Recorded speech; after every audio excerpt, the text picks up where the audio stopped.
Manajemen keuangan, belajar mengelola keuangan versi Mama Algibran. Halo semuanya, kembali lagi di YouTube channel aku, Mama Algibran. Welcome to my back to channel. Oke, video kali ini saya mau membahas seputar manajemen keuangan yang pastinya versi ala aku ya. Nah, di mana manajemen keuangan ini itu adalah manajemen keuangan yang menurut arti besar dalam kata perusahaan yaitu kegiatan mengelola dana perusahaan untuk mencapai tujuan yang efektif. Akan tetapi ini adalah manajemen ala versi aku di keuangan yaitu ibu rumah tangga.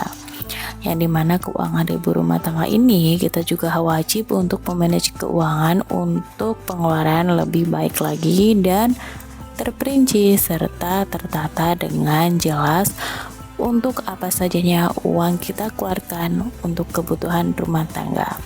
Nah, di manajemen keuangan versi ibu rumah tangga di sini yaitu kegiatan mengelola dana kebutuhan bulanan untuk memenuhi keuangan lebih baik, yang dimana pastinya banyak sekali ibu-ibu yang belum bisa belajar budgeting dan untuk mengalokasikan keuangannya agar bisa untuk menabung serta memanage keuangannya dengan baik di dalam kebutuhannya. Nah, di manajemen keuangan di sini itu ada beberapa fungsinya untuk di kategori kebutuhan ibu rumah tangga di sini.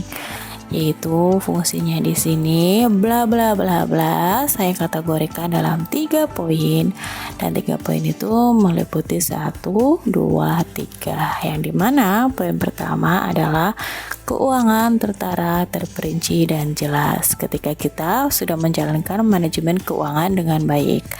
Nah, yang kedua di sini yaitu tersimpan cadangan kebutuhan, yang dimana fungsi dari manajemen keuangan di sini yaitu tersimpan ada sisa catatan cadangan kebutuhan yang bisa digunakan ketika memang kebutuhan kita mendesak dan tidak mempunyai uang. Dan poin 3 di sini yaitu orang boros menjadi hemat, sama dengan halnya saya sendiri ya. Dalam mempelajari budgeting manajemen keuangan ini ada beberapa cara juga untuk kelolaan keuangannya.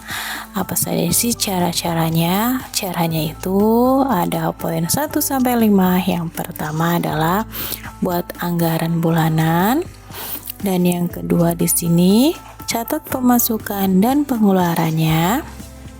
Dan ketiga, sisakan 15% untuk menabung. Jika belum bisa untuk 15%-nya, memulailah dulu dari yang minim entah 3% atau 5%. Dan yang keempat di sini yaitu anggarkan dana darurat. Karena dana darurat di sini memang sangat perlu sekali dan butuh jika ada kebutuhan yang tidak masuk dalam list kategori budgeting. Dan yang 5 pastinya kita harus konsisten dan disiplin, yang dimana konsisten dan disiplin itu adalah jurus jitu dari keberhasilan memanage keuangan dalam kebutuhan rumah tangga.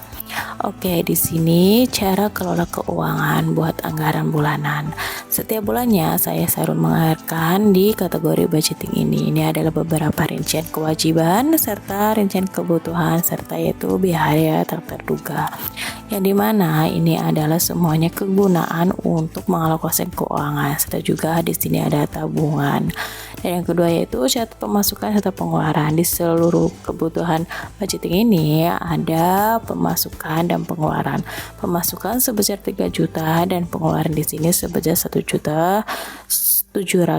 Nah, yang ketiga, sisakan 15% untuk menabung. Sisakan dari total budgeting Maret ini untuk alokasi menabung agar bisa tersimpan, yaitu anggaran dana darurat. Anggaran darurat di sini itu sangat penting sekali ya. Di sini saya tuliskan dana tak terduga sebesar Rp50.000.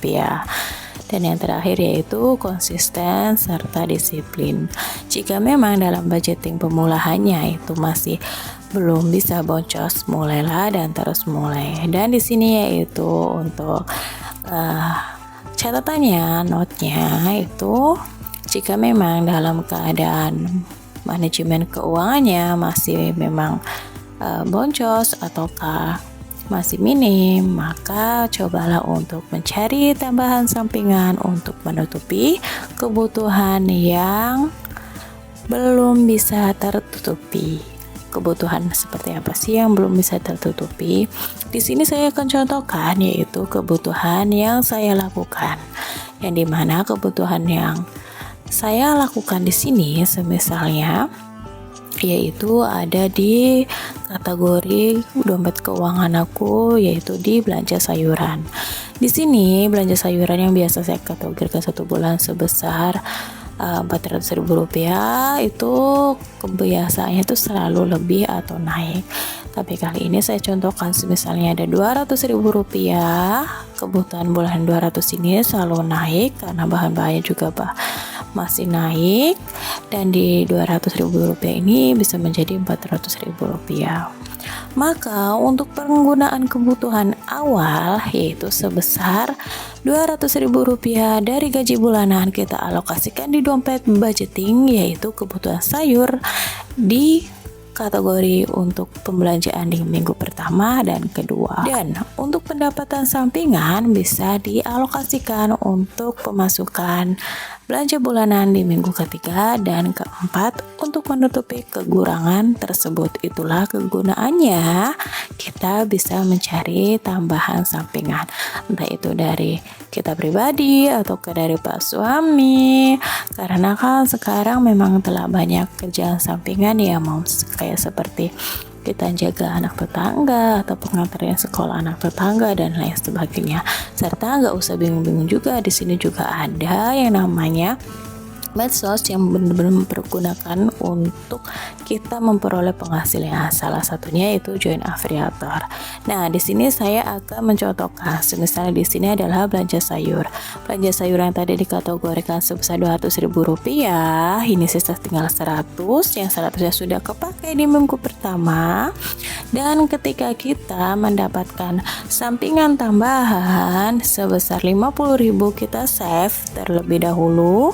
Dan ada lagi di hari minggu kedua sebesar Rp50.000, maka ini bisa langsung kita save dialokasikan ke dalam kebutuhan belanja sayuran, yang dimana ini adalah kebutuhan yang bisa kita tutupin dari kerjaan sampingan kita untuk di kategori belanja sayuran. Seperti itulah, dan setiap kategorinya pasti berbeda-beda. Oke, itulah dia seputar memanage keuangan versi Mama Al Gibran yang saya belajar otodidak dari hampir mau 2 tahun memulai budgeting. Dan alhamdulillah budgeting saya itu dalam 2 tahun ini ada beberapa bulan yang boncos lebih dari 3, tapi saya tidak putus semangat untuk selalu belajar memanage keuangan keluarga aku, sehingga saya itu selalu berpikiran untuk mencari tambahan penghasilan agar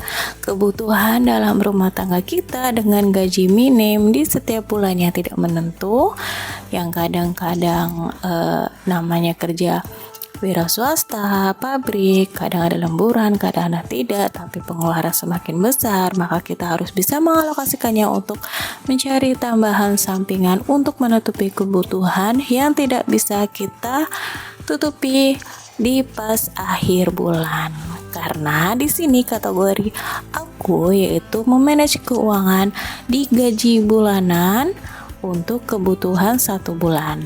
Dan jika momis atau bunda-bunda manage keuangannya dalam penghasilan harian ataupun penghasilan mingguan, itu bisa dialokasikan sendiri dengan kebutuhan masing-masing. Oke, terima kasih yang telah menonton YouTube channel Mama Al Gibran. Jangan lupa subscribe, like, share, and comment. Bye-bye.